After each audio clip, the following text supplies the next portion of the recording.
Mask of Kenya. Yeah. Right. No, please, my director. Right. So we're ready? Now they're back to me.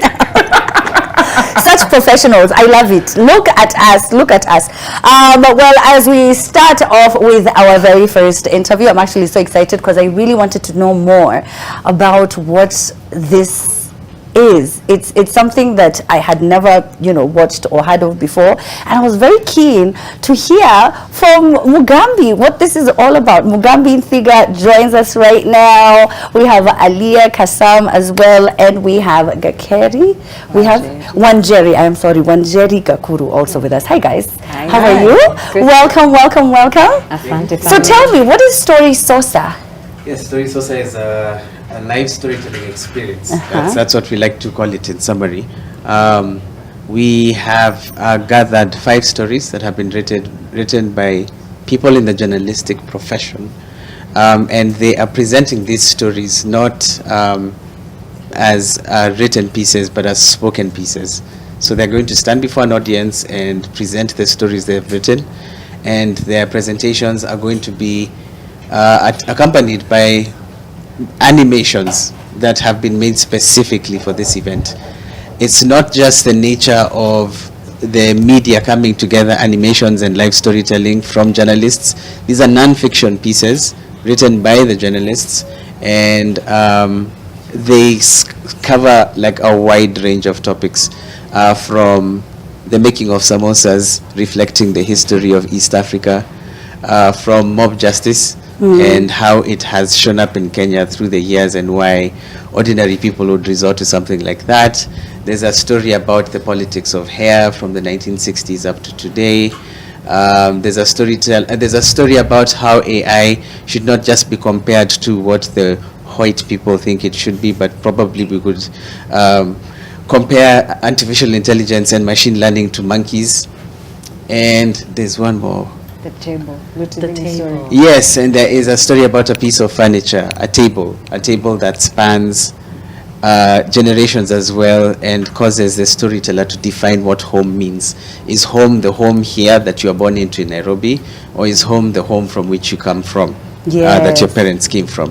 And this is actually presented in the form of a table that she remembers from her childhood, and a table that her father remembers from his childhood. Oh, wow. Yeah. Now, Wanjeri, yours, when we talked about mob justice, we talked about politics, yours falls under that. Yes. Tell me a bit more. So mine is like the dark one in the sandwiched by such beautiful stories, but I think it's a really necessary story, because mob justice is something we don't really think about. We actually kill each other and then we just go home and have dinner and like go on with our lives. And so I wanted to find out, why do we do that? Is there a historical context? What is the psychological thing that's happening? And also, like, is there another alternative? Because people want justice. The system that is there is not serving them, but is there an alternative within the law? So we kind of like do a deep dive and discover that together. Now, I don't want to, of course, have you speak a lot more about your story. But what did you find? What were some of the reasons that they gave us to why they even participate in it? Because I've never really thought about it. And growing up in Eastlands, it was so common. Yeah. It was so normal, so everyday, that people would ask, once a thief is caught, it doesn't matter what they stole. It could be 50 bob, it could be an egg, whatever it is, and then they just be like, mob justice, tumchape. Akuna conversation. It's like there's a script, and then and then people just gather, don't even talk. Where they get things from to do the time. I know, it's crazy. I also like find out where that came from, because also it's recorded in history, like it's added into what now we define as lynching. But to your question about like the things I discovered, when I talked to psychiatrist Alisema, that Kenya is actually a traumatized society. It's the mental health community knows that about us. We never talk about our problems. We're just like filled with anger. And so when an opportunity comes, when you have a chance to punch down, it's so easy to do that. But we don't think about why do we do it. Or do you feel like that's also, happening now with the demonstrations, where it's so 100%. Easy and so quick for people to just... People are angry. And the problem is that we don't have an outlet that's healthy, and we don't feel like we can trust that once the person that I've shikad a thief and I'll go to the cops and this person, something will happen and I'll get justice. There is no guarantee. And so that is also a failure of the system. And so people are feeling like, at least, you know, I kicked this one guy and I felt like when I was robbed last year, when somebody entered my house and took my stuff, this is the revenge I'm meting out on this person. It's so unfortunate, but it's in our culture now. Yes, it is so unfair. Now, Wanjeri is not just anybody. I know she seems very sweet right now, okay? She's Kenya's first Netflix series co-writer in 2021, but as a fringe graph data storytelling fellow. Yes? Hey, Mugambi,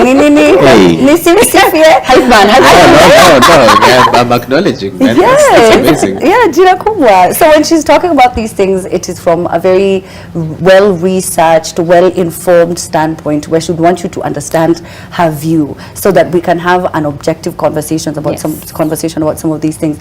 Now, Aleya, for you, the story of 100 samosas. I love samosas. So I was like, are you handing them out? Maybe. So what can you tell me about what you'll be talking about? So the title is 100 Years of Samosas. And I mean, I have samosas in my lineage, like in my blood. I come from generations of samosa makers. And it's, I guess, the story of one family across the generations against the backdrop of a changing region.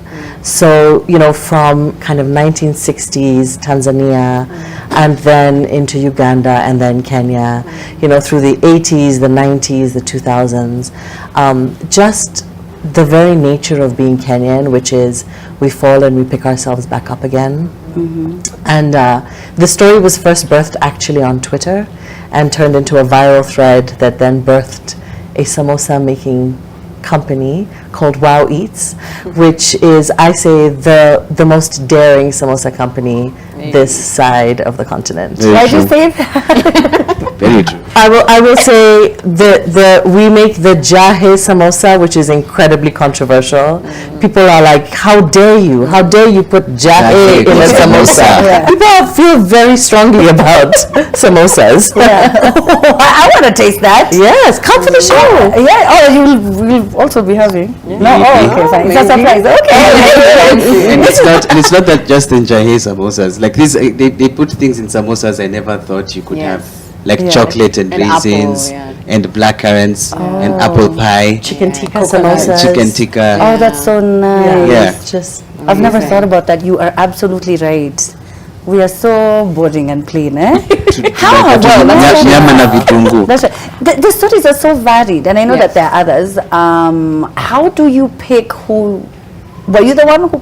No, actually I wasn't. Chris Mungai, who's one of the storytellers, I'll actually list the storytellers really quickly who are not here. So of course we have Wanjeri Gakuru doing mob justice, telling a story about mob justice, and then we have Aleya Kassam, who's telling about 100 years of samosas. We have Chris Mungai, who's telling the story about AI and comparing it to monkeys. We have Paul Otieno, known as Pau Shinsky, who's telling the story about the evolution of his mom's hair from the 60s to now. And then we have Lutivini Majanja, who's telling the story about home. So Chris Mungai is kind of the curator of the event. She's the one that selected the people and didn't even put, I'm sure she didn't put any pressure on you as to what to tell a story about. You know, just tell something that you're passionate about and write the story, and then you get to present it on stage. So the storytellers are the ones who selected the subject matter that they were interested in, and then we put it together. They sent the prose to me, and I now wrote parallel scripts that would talk about what the animation would look like, or what in Aleya's case has a story of photographs. So you're going to see stories from her grandmother all the way down to her nephew, who named the company Wow Eats. So seeing within the course of 15-20 minutes these generations of people coming together in photographs, or seeing animations about mob justice that are in stark black and white. It's that synergy of these two storytelling forms that comes together to form something powerful. How different was it directing this in comparison to Good question. everything else that you were used to doing? That's a good question. Yeah, technically directing non-actors.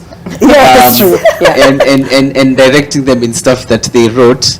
as journalists that was supposed to exist in written form, Yeah. and now they're presenting it in spoken form. Yeah. That was a challenge, I will say, but a really good one, because I realized that, one, have you seen this saying that if you can walk, you can dance? Yes, I've seen it. Yes, so it's the same thing. If you can speak, if you can emote, then you can act. It's Yeah. possible for anyone. We just had to kind of approach things a little bit differently, but I found that the principles remain the same. I could work with them, and with a potentially Oscar-winning actor, and it would still be the same process pretty much. Yeah. Really getting to the root of what the material is and how to bring it out best, and they have come out really stellar. I'm Yeah. really proud of these guys.